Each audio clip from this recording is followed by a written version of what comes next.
आइए, Rishabh tutorial classes में आप सभी लोगों का स्वागत है। आज से हम लोग अपने चैनल पे सीबीएसई बोर्ड के साथ साथ बिहार बोर्ड के लिए भी हम लोग अब क्लास स्टार्ट करने जा रहे हैं। तो जितने भी क्लास 8, 7, 8, 9, 10 सभी लोगों के लिए अब स्टार्ट होगा। जैसे कि अभी ये जो चैप्टर है, हम लोग क्लास सेम चैप्टर है क्लास 8 और 9। क्लास 8 और 9 का दोनों का सेम चैप्टर है। पहला चैप्टर का नाम है परिमेय संख्या, जिसको हम लोग इंग्लिश में रेशनल नंबर के नाम से भी जानते हैं। और ये प्रॉपर वीडियो बिहार बोर्ड वाले बच्चों के लिए ही बनाया जा रहा है। तो आप सभी लोग सपोर्ट कीजिए इस चैनल को, ठीक है। तो हम लोग चलिए अपने टॉपिक पे चलते हैं। परिमेय संख्या, जिसको हम लोग रेशनल नंबर के नाम से भी जानते हैं। यहाँ पे परिमेय संख्या को जानने से पहले कुछ हमें टर्म्स को जानने की जरूरत है, जैसे कि संख्या रेखा, जिसको हम लोग नंबर लाइन से रिप्रेजेंट करते हैं इंग्लिश में, और संख्या रेखा के नाम से जानते हैं। संख्या रेखा क्या होता है? संख्या रेखा हम लोग उसे बोलते हैं जो जिसमें जीरो पॉजिटिव नंबर और नेगेटिव नंबर दोनों हो। अगर हिंदी की बात किया जाए तो हम लोग धनात्मक संख्या और ऋणात्मक संख्या की बात करते हैं, और शून्य के साथ धनात्मक संख्या और ऋणात्मक संख्या दोनों आए हमारे नंबर लाइन पे, यानी कि संख्या रेखा के राइट साइड में धनात्मक संख्या होता है और लेफ्ट साइड में ऋणात्मक संख्या होता है। और धनात्मक संख्या को हम लोग पॉजिटिव नंबर के साथ नाम से जानते हैं, जिसमें 1, 2, 3, 4 ऐसा नंबर देखने को मिलता है। और जीरो के लेफ्ट साइड आएंगे तो ऋणात्मक संख्या देखने को मिलेगा, जो नेगेटिव नंबर में होगा, -1, -2, -3, -4 ऐसे रिप्रेजेंट किया जाता है। अगर आप लोगों को ऋणात्मक संख्या समझ में आ गया हो, धनात्मक संख्या समझ में आ गया हो, तो पक्के से संख्या रेखा भी समझ में आप लोगों को आ गया होगा। अब रेखा संख्या के बाद हम लोग प्राकृत संख्या के बारे में बात करते हैं, जिसको हम लोग इंग्लिश में नेचुरल नंबर के नाम से भी जानते हैं। एक से अनंत तक की गिनती की संख्याओं को प्राकृत संख्या कहते हैं। जैसे कि प्राकृत संख्या को हम लोग n से डिनोट करते हैं, और वो नंबर 1, 2, 3, 4 यानी कि एक से स्टार्ट हो और अनंत तक चलते चला जाए, उसे हम लोग प्राकृत संख्या भी कहते हैं। Same as it is whole number भी होता है, जिसको हम लोग पूर्ण संख्या के नाम से भी जानते हैं। अब ये पूर्ण संख्या क्या होता है? तो पूर्ण संख्या हम लोग उस वैसे नंबर को बोलते हैं जो जीरो से स्टार्ट हो, यानी कि शून्य से स्टार्ट हो और अनंत तक चलता चला जाए। अनंत तक जाने वाले नंबर को हम लोग पूर्ण संख्या कहते हैं, और पूर्ण संख्या को हम लोग डब्ल्यू से डिनोट करते हैं, जैसे कि 0, 1, 2, 3, 4, 0, 1, 2, 3, 4, 5, 6 ऐसा करके अनंत तक चला जाए। हम लोगों को पूर्णांक संख्या के बारे में जानना है, जिसको हम लोग इंटीजर बोलते हैं।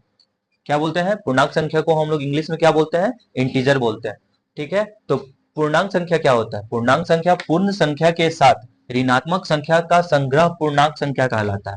पूर्णांक संख्या आप लोग को पता होगा, अभी जस्ट पिछले वाले में बताया है कि पूर्ण संख्या किसको कहते हैं? जो जीरो से स्टार्ट हो, शून्य से स्टार्ट हो और अनंत तक जाए, और उसके साथ साथ में ऋणात्मक संख्या भी मिल जाए। जैसे कि देखिए, यहाँ पे जीरो से लेकर के ये 1, 1, 2, 3, 4 अनंत तक जा रहा है, यानी कि ये पूर्ण संख्या हो गया, और वो पूर्ण संख्या के साथ साथ में ऋणात्मक संख्या भी ऐड हो रहा है, जिसे ये पूरे के पूरे जो ऋणात्मक संख्या और पूर्णांक संख्या को जब दोनों को मिला देते हैं, तब वो क्या बनता है? इंटीजर। उसको क्या बोलते हैं? इंटीजर। और हिंदी में पूर्णांक संख्या कहते हैं। क्या बोलते हैं इसको? पूर्णांक संख्या बोलते हैं। अब जरा देखिएगा आप लोग कि हम लोगों को पूर्णांक संख्या को हम लोग किस चीज से डिनोट करते हैं? जेड से डिनोट करते हैं। किस चीज से डिनोट करते हैं? तो जेड से डिनोट करते हैं।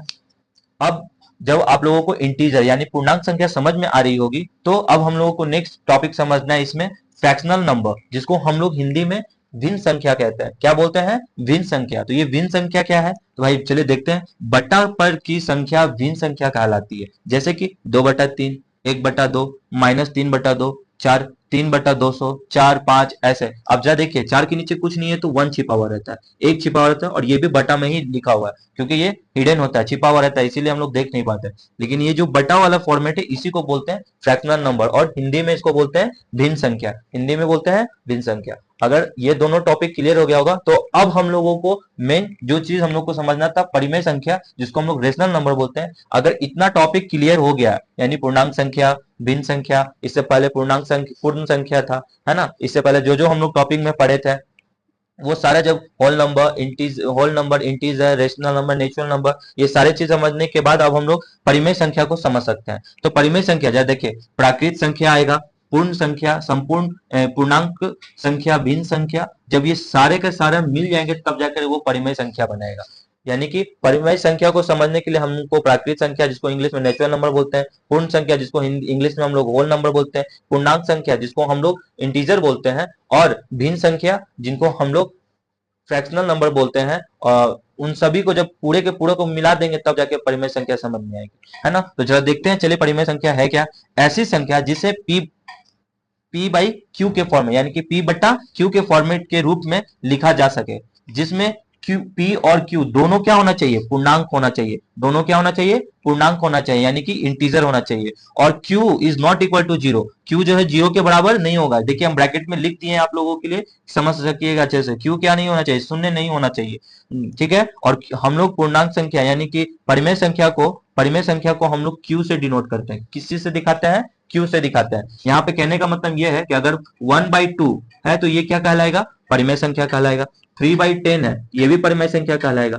0/5 है, ये भी परिमेय संख्या कहलाएगा, क्योंकि देखिए यहाँ पे बोला है P और Q क्या होना चाहिए, पूर्ण संख्या होना चाहिए। P और Q क्या होना चाहिए, पूर्ण संख्या होना चाहिए। तो जरा देखिए 1 भी पूर्ण संख्या है, 2 भी पूर्ण संख्या है, 3 भी पूर्ण संख्या है, 10 भी है, 0 भी पूर्ण संख्या है, 5 भी पूर्ण संख्या है। लेकिन यहाँ पे एक बात बोला गया है कि देखिए जरा इस चीज को ध्यान दीजिएगा कि ये 0/5 जो लिखा है ये P और बाई क्यू के फॉर्मेट में लिखा हुआ है। तब तक ये P बाई क्यू के फॉर्म में लिखा है, कोई दिक्कत नहीं है। दिक्कत यहाँ ये तब होगा जब मान लीजिए ऊपर में 5 आ गया, नीचे में 0, यानी कि नीचे जैसे ही 0 बनेगा तो ये हमारा जो है परिमेय संख्या नहीं कहलाएगा।